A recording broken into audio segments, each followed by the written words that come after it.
Here's an interesting story that has some people on the left sort of upset or certainly at least concerned. On August 17th, about 8 days ago, the Democratic National Committee removed language from a draft platform, a draft document calling for an end to subsidies of fossil fuel companies. And the Democratic National Committee and Joe Biden and Senator Kamala Harris historically have opposed fossil fuel subsidies. They've said they would end them, and it was in a draft document. And yet, 8 days ago, the call for the end to these fossil fuel subsidies was quietly removed. Why did it happen? It's not completely clear, but there was huge backlash. A lot of climate activists saw it as a stab in the back.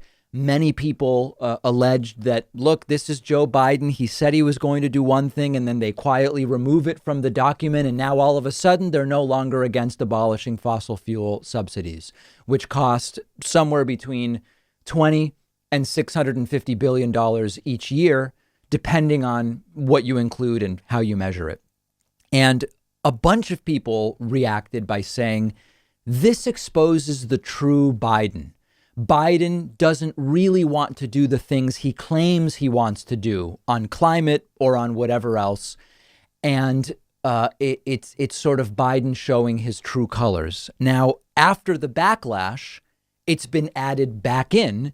And again, it has been restated that Joe Biden and Kamala Harris and the DNC support ending subsidies to fossil fuel companies. And of course, the reaction from many was, and it's not a crazy reaction, Joe Biden doesn't really support it, but he only got shamed back into it right now. So you could chalk this up to confusion. You could chalk it up to a misunderstanding. You could chalk it up to bad faith.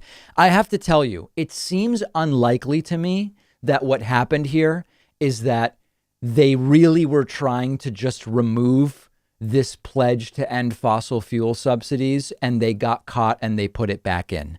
The way the DNC operates is if they want to back away from some kind of promise, they do it and they come up with flowery or non-offensive language to defend it. So I actually think it's more likely that this was some kind of a confusion or a misunderstanding. But I think it's instructive in that it sort of reinforces something I've been talking about for a while, which is if Joe Biden wins, we are getting the ball back. We are not yet putting any points up on the board, to use a sort of football analogy.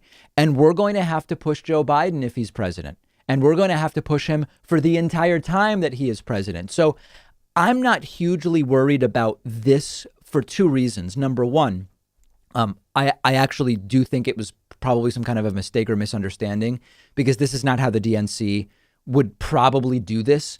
Also, more than likely, if they didn't plan to end fossil fuel subsidies or even try to, they would just leave it in, but then just not do it and blame Republicans. So I think that that's probably not the explanation.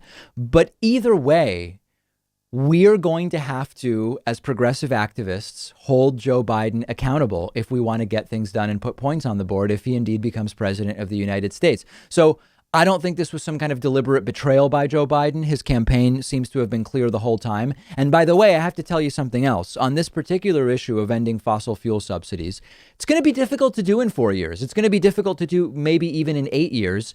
It should be done. We should be shifting subsidies away from fossil fuels and to renewables. But in practice, it's going to be difficult to do. It doesn't mean we shouldn't try, but part of being able to do it is going to be getting off of these fuels in the first place. And it is kind of a chicken egg scenario. As we continue to be dependent on fossil fuels, it will be difficult to remove the subsidies. And if we remove the subsidies, it'll be difficult to get off of them because the prices of fossil fuels will be kept artificially low by the subsidies themselves. But it's going to have to be a sort of step by step by step. But the hot takes that are saying this is proof of Biden this, or this is proof of Biden that. Joe Biden's climate proposal would be the most progressive of any president if Biden wins. And either way, we are going to have to hold him accountable. And that will be the mission of progressive media. I hope that's what I'm anticipating my job to be for the next 4 or 8 years if Joe Biden succeeds at removing Donald Trump in November.